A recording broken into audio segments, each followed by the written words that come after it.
साथियों नमस्कार। पंचांग देखना सीखे तथा ज्योतिष बने चैनल में आप लोगों को हार्दिक स्वागत करता हूं। साथियों, हमेशा की भांति आज भी हम लोग एक विषय वस्तु जो लेकर आए हैं उसे सीखने जो जा रहे हैं, उसे कृपया ध्यान से देखें, सुने, सीखें और समझें। कृपया यदि वीडियो अच्छा आपको नहीं लगे तो पहले ही स्किप करके हट जाएंगे, अन्यथा आपको कुछ लाभ प्राप्त नहीं हो पाएगी। तो आप यदि ध्यान से देखेंगे तो निश्चित ही आपको अच्छी जानकारी मिलेगी। जैसा हमेशा आए दिन लोगों का ये बात होता है कि लड़का का उम्र या लड़की का उम्र बहुत ज़्यादा हो गया, क्या उसकी शादी में विलम्ब क्यों हो रहा है, शादी होगी अथवा नहीं होगी, या कुंवारा ही रहना पड़ेगा। इसका फल हम लोग कुंडली देख करके ही पता लगा सकते हैं, समझ सकते हैं और सीख सकते हैं। जातक की जो भी प्रश्न होता है, जातक आते हैं और पूछ बैठते हैं कि शादी में देरी हो रही है, क्या इसकी शादी होगी अथवा नहीं होगी। शादी जब भी इसका तय होता है तो ये बीमार हो जाता है या कोई ऐसा अड़चन आ जाता है कि शादी उसका कट जाता है, शादी में विलम्ब हो जाता है। तो इसमें क्या कारण है ज़रा आप बताएं। तो ऐसी स्थिति में आप जाने रहेंगे तो अपने आपके पास आए हुए जातक प्रश्नकर्ता याचक को आप सही रूप से बता सकते हैं। तो इसके लिए हमने एक वीडियो बनाया है, इसे ध्यानपूर्वक देखें, सुनें। तो मैं एक लग्न कुंडली आप लोगों के सामने रख रहा हूँ, इसी के माध्यम से आप लोगों को मैं बताने की कोशिश करूँगा।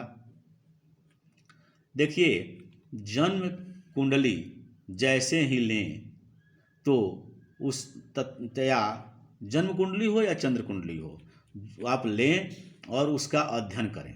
पहली बात है कि हमें अध्ययन करना है। कोई भी व्यक्ति प्रश्न कर देता है तो उस प्रश्न का जवाब हम तभी देंगे जबकि उसके कारण को समझ लेंगे। यदि हम कारण नहीं समझेंगे तो उसे क्या बता पाएंगे। तो इसलिए हमें कारण को समझने के लिए जन्म कुंडली को लेना पड़ेगा और उसको अध्ययन करना पड़ेगा। यदि उस कुंडली में निम्नांकित बातें आए तो शादी नहीं होती है, अगर होती भी है तो जीवन सही ढंग से व्यतीत नहीं हो पाता है, या शारीरिक ऐसे कष्ट हो जाते हैं कि विवाह नहीं हो पाता है। तो उसके बारे में हम लोग समझें और सीखें। मान लीजिए किसी व्यक्ति का, किसी जातक का कुंडली है, हमने यहाँ देख लिया, इसमें 12 भाव बने होते हैं और 12 भाव में 9 ग्रह बैठे होते हैं। किसी न किसी भाव में 9 ग्रह बैठे होते हैं। तो इस 9 ग्रह के और इस राशियों को के जो है भाव जो हैं, इन सबों का अध्ययन हम यदि कर लेते हैं तो निश्चित ही समझ जाएंगे। मान लें इस कुंडली में किसी भाव में 5 जहाँ लिखा हुआ, जैसे 5 यहाँ लिखा हुआ है तो ये 5 किसी भी भाव में हो सकते हैं। तो 5वें भाव में, यानी 5वें भाव जो है जातक के, जहाँ भी 5 अंक लिखा हुआ है उस अंक के सामने यानी सिंह राशि हुए, तो उसमें यदि शुक्र बैठे हुए हैं, 5 अंक भी लिखा हुआ हो और उसमें शुक्र बैठ जाए, तो ऐसी स्थिति में वैवाहिक स्थिति खराब हो जाती है और विवाह में विलम्ब हो जाती है या विवाह नहीं भी होता है, उसे आजीवन कुंवारा ही रहना पड़ जाता है। आगे और सीखते हैं। यदि लड़की का कुंडली हो, कोई जातक आपको कहता है कि मेरी बेटी का शादी, मेरी लड़की का शादी होने में बड़ा विलम्ब हो रहा है, तो उसमें भी आप 5 अंक जहाँ लिखा हुआ है वहाँ पर, अर्थात सिंह राशि यानी 5वें स्थान जो जहाँ लिखा 5 अंक लिखा रहता है, उस वहाँ पर उसे सिंह राशि कहते हैं। तो सिंह राशि में यदि शुक्र ग्रह बैठे हों तो विवाह में परेशानियां होती है। बहुत लोग लड़की की कुंडली में गुरु ग्रह को मानते हैं, परंतु मेरा कहना है, या शास्त्रों में अन्य जगह मैंने भी पढ़ा है कि शुकर जो होते हैं उनका विचार करना चाहिए, क्योंकि गुरु विवेक तथा ज्ञान के कारक कहे गए हैं। आगे देखें, लड़का हो या लड़की, यदि शुकर सिंह राशि में चाहे किसी भी भाव में बैठे हुए हों, यदि शुकर सिंह राशि में चाहे किसी भी भाव में हो तो वैवाहिक जीवन में निश्चित ही अड़चन डाल देते हैं।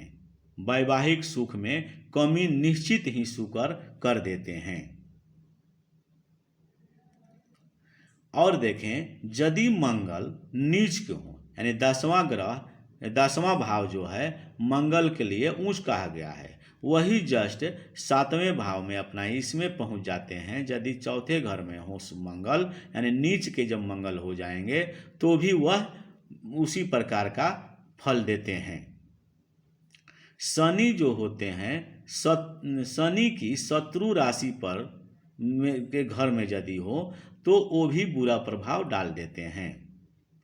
लग्न में शनि या केतु हो तथा सप्तम में, यानी लग्न इसको कहते हैं, इसमें शनि और केतु यदि बैठे हों और सप्तम भाव में शनि और केतु यदि बैठे हों तो वो भी बुरे ही प्रभाव डालते हैं।